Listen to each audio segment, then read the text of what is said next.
if we're looking at that intrinsic level of motivation, we need to focus on trying to help kids do more things with their hands rather than being amused or entertained.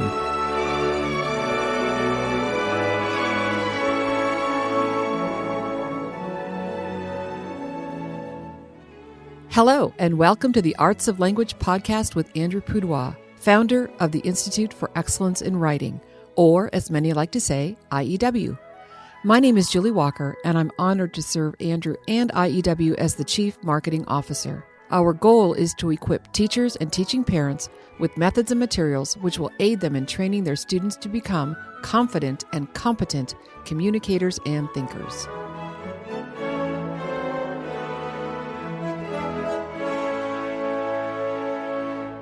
So, Andrew, I know you've heard the term quiet quitting. Right, in the context of people at their jobs and all that. Right. So I have come across an article written by Education Week that talks about, this is actually the title of the article, Are Students Quiet Quitting? What the workplace trend can teach us about K-12 education. And Ed Week posted this on their Facebook page, and I thought it was really interesting what a teacher commented. Kind of like it was a plea for help. Mm-hmm. I've taught 7 years, 7 to 12 in the 80s, then 30 years in higher education. And now she's back in 7 to 12th grade for 7 years. So this is all an experienced teacher. Mm-hmm. Things are very different, but the biggest challenge is the student sustained attention. Yeah. They only persist in tasks in short bursts. They can be productive and successful in those short bursts, but there are wide swaths of learning that require long sessions of sustained attention. This is one of the major declines in math scores. Students are unable to wrestle with problem solving, and then, of course, she gets where it hurts us. This also affects writing. I don't know the answer to this, is what she says. Yeah, I would add to that kind of an idea that seems to just have accelerated in the last 10 years, 5 years in particular, which is kids just saying, why do I need to do this? Mm-hmm. You know, and kids have always said that to their parents. Why do I need to do this? And, you know, the time-honored response is, because I said so, right? Exactly. Like, you're a kid. You don't know. But now there's this, I think, this underlying fabric that is part of everyone's educational psychology, which is that education has to be pragmatic. It has to have a purpose and an application. Mm-hmm. So unless you tell me the reason why, I don't really care. And I might not even care if you tell me the reason why, if I don't think your reason is a good one, right? And you hear this from kids like, why do I have to do algebra? Nobody uses algebra. All the way down to, why do I have to memorize multiplication? I have a phone. I have a calculator. All the way down to, why do I have to know grammar? You know, my computer will punctuate and capitalize and spell everything correctly. So why do I have to learn this? And I think that's maybe the deeper problem than I just don't want to be here. Right. Right. I mean, yeah, kids, they're always happy when there's no school, like a snow day or whatever. But I think it's not the deeper dissatisfaction with the environment they're in. It's that we've all, teachers and students, really kind of been, you know, affected by this modern pragmatic approach. Why should I read that hard book? Why should I learn this thing? And then that, of course, is exacerbated many-fold by fractured attention spans. Yes, exactly. Not only do I not know why I should do it, I can't do it. So make me. Mm-hmm. And you get really kind of a snarkyism. And I live in a very rarefied world, right? I live in a world with kids who have very, very little technology influence in their life. None of them have phones. None of them have, you know, free access to screen-based stuff. Mm-hmm. But even they will say things that kind of have, I think, just the air we all breathe has infected us into this idea that somehow education has to be pragmatic. Yeah. Wow. So as I was listening to you just now speak and reading this little bit of research I did in preparation for our conversation, what I was drawn to, Andrew, was your articles on the art and science of motivation. Mm. And I think that's probably a good place for us to camp. And I'm looking at, and you can see this in front of me. I have your book, However Imperfectly, and this is a collection of articles that you have written over the 30 years plus now of working in this great work of Institute for Excellence in Writing. You wrote this Art and Science of Motivation, Part 1 and Part 2 in 2007. Yeah. So you've been talking about this for a long time, but I think it's just as relevant today as it was when you wrote it. And so your talk, and we've got a 20-minute podcast and we're 25% into it, but give the overview and then dig a little deeper into, I think, that intrinsic motivation, because I think maybe that's what kids need most of all. Well, the content is divided, and this was a conference talk that I was giving back then, and it's divided into 3 parts. The first part is the forms of relevance or relevancy. Mm-hmm. The second part is laws of motivation, and the third part is the 2 secret weapons. So it's a 4-3-2. Oh, sounds like a Webster's VSS pattern. That's what I was thinking. But the idea of things being easier to teach and easier to learn when there's relevance, when something is meaningful, applicable, interesting, useful to you, it's easier to learn than when it's not. And so I examine 4 forms of relevancy. The first one being intrinsic, Mm-hmm. highest, best, just you're interested. You don't even know why. You're just born that way. The second being inspired. You hang out with people who you love or respect to some degree, and those people are interested. And so you kind of become interested because of your relationship. So inspired relevancy. Then contrived relevancy. Okay, let's make it into a game. You may not care about this thing, but it's fun to play games. It's even more fun to win games. And so I'll learn and pay attention to this stuff for that purpose. And then the fourth would be enforced relevancy, which kind of falls into the modern problem of grading and penalizing, right? You must learn this or you will suffer Mm-hmm. in some way. And so I think things are a little different now in that kids are less likely to have intrinsic interests the less real life experience they have, right? So if they spend a lot of time watching cute videos, and not even bad stuff, it could be basically wholesome stuff, Mark Rober and his, squirrel mazes or whatever, but it's entertainment and it's watching, not doing. And so we tend to see kids that are less likely to have hobbies these days, meaning they make stuff or they have projects that they're working on, or they learn a skill, music or drawing or something. And those tend to, I think, drive intrinsic interests. Like the things we do, we generally want to be able to do them more or better or in a more meaningful way. So our attentions are distracted by things that are maybe interesting, but they're entertaining rather than active. It's a passive form. I think of the term consumers rather than producers, right? Something like that. We're consuming content in social media rather than producing, building Lego sets and, little fairy tale Playmobil type action figures. Well, Legos have retained their Yes. popularity, and they are, I think, an extremely valuable bridge for kids in a certain age range. Mm-hmm.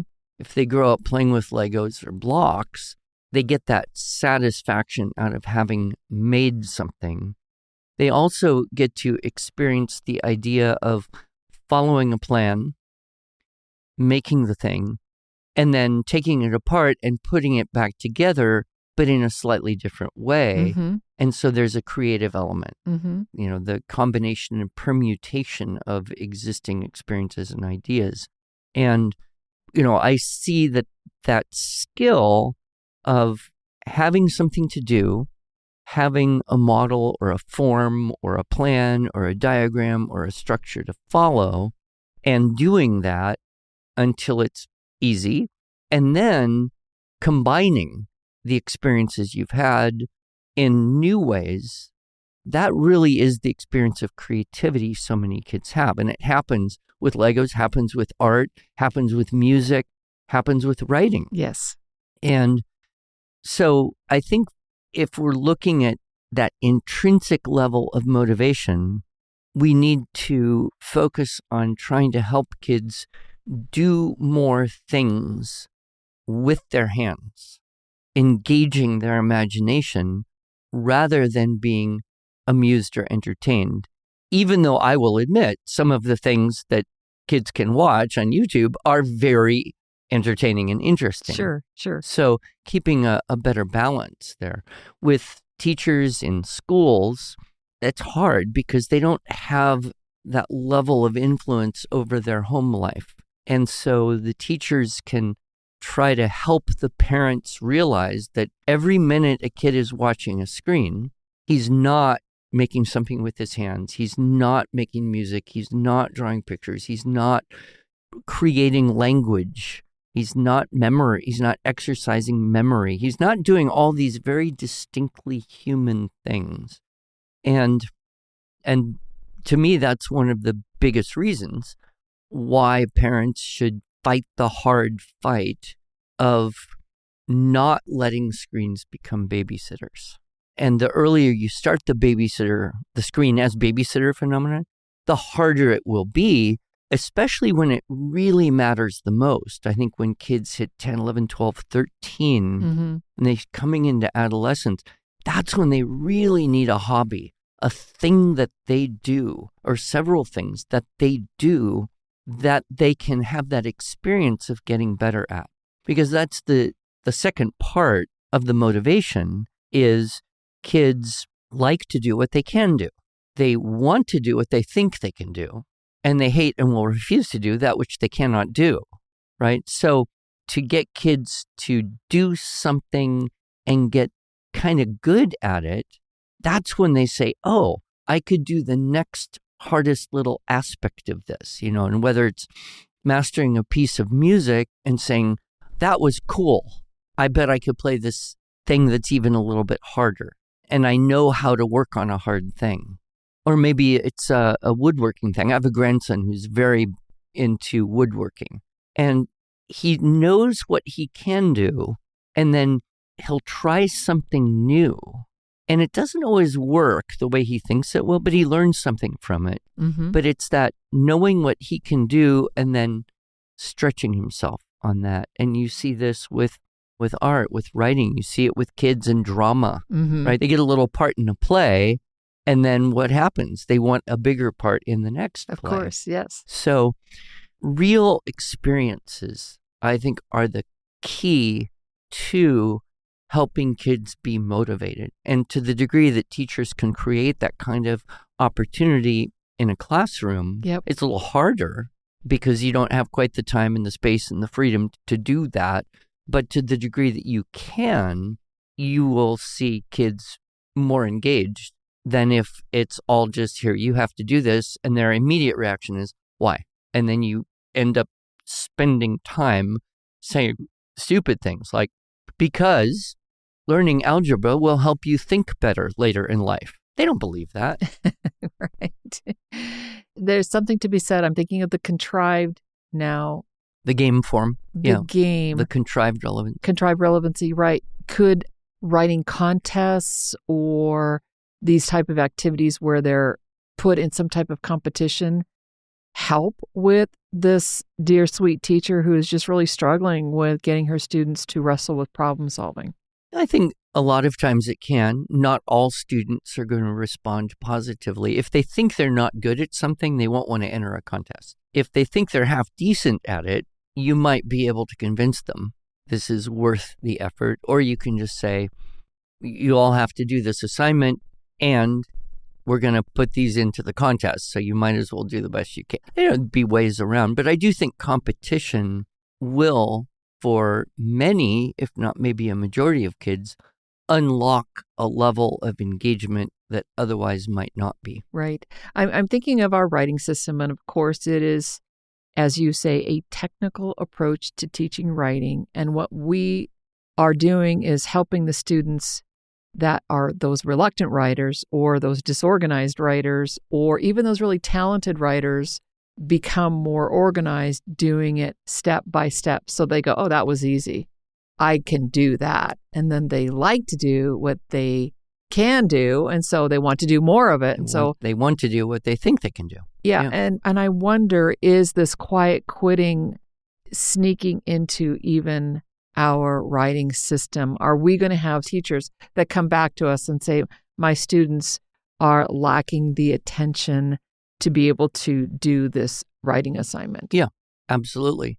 But fortunately, we have principles which can be followed that do make everything better. First principle, source text at or below the reading level of students. Well, that's frustrating for a teacher because you're wanting to teach 7th grade or 8th grade, right? And you've got kids who just don't read. They don't ever read in their spare time. They don't believe there's any value in reading a whole book. It's too difficult. So, yeah, go back to the simplest thing you can find, whatever, Aesop fable. And so source text at or below reading level. Second is give all the help you need, right? So if what they need, even in middle school, is to copy down the sentence that you write on the board and then help you think of the next sentence, or you help them think of the next sentence and write that and copy it down. If you have to go all the way to, we're going to do every single word of this paragraph or this story together, if that's where you need to be, you can go there with our system. So you have to meet the kids where they're at. And I think that's one of the frustrations, especially of teachers who have been teaching for 20 years. And their memory of kids 20 years ago is different than their experience of kids today. And the default would be, they should be able to do this. They should be different than the way they are because that's the way they should be, according to my memory of 20 years ago. Right. But, so we're in a really weird time with kids and attention spans and engagement and their belief that they have a right to be constantly entertained. We've talked about this before, the need to return to boredom. Yes, exactly. Right? Because in a way, that is the antidote to passivity. But instead, we see too much out there that all education has to be like entertainment. And even going so far as to remove the human element, right? And now we'll have perfect lesson plans that are differentiated for every kid in the group because AI can test them, know right what they are and create the problems or the challenges or the questions. But then there's no teacher, there's no soul speaking the words to them right. that their soul needs to hear. Right. And, this, we've got to wrap up. We're out of time, but please share with our listeners so they're not waiting to hear some other day. What are those 2 secret weapons, Andrew? Because this is something that AI cannot give. Well, the 2 secret weapons are 2 sides of the coin of love. And if you've taught kids, your kids, other people's kids, any kids, you know that if they experience being loved, everything goes better. They listen to you. They want, every kid is kind of love-starved in the world today. And so teachers can actively love those students through the words they speak, finding the positive things, right? The well done, even if it's the dumbest little thing, but they did it, right? They did it. It's well done. Good. They want more of that. And just the power of a smile. That's not something that AI teachers are ever going to do. No. And the problem is when you hear, some recording of some AI voice telling you that was such a good idea, it's vacuous, it's superficial. If you believed it, you would become a more hollow person yourself. And yet so many people are falling into that. I want to be affirmed by this non-corporeal, non-conscious, soulless entity. Because that's perhaps the only place they're getting it? Because the world is cutting us off from each other. So if we're out there in classrooms, if we're teaching kids, if we're at home with our kids, that distinctly human connection is probably the most important antidote to the cynicism, to the quiet quitting, to the why do I have to do attitude. And it's not an easy time to teach children at all, anywhere. But we keep trying. Thank you, Andrew.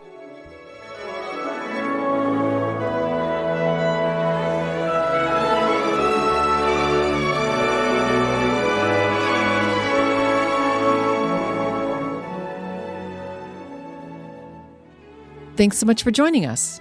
If you enjoyed this episode and want to hear more, please subscribe to our podcast in iTunes, Stitcher, or Spotify, or just visit us each week at iew.com/podcasts. Here you can also find show notes and relevant links from today's broadcast.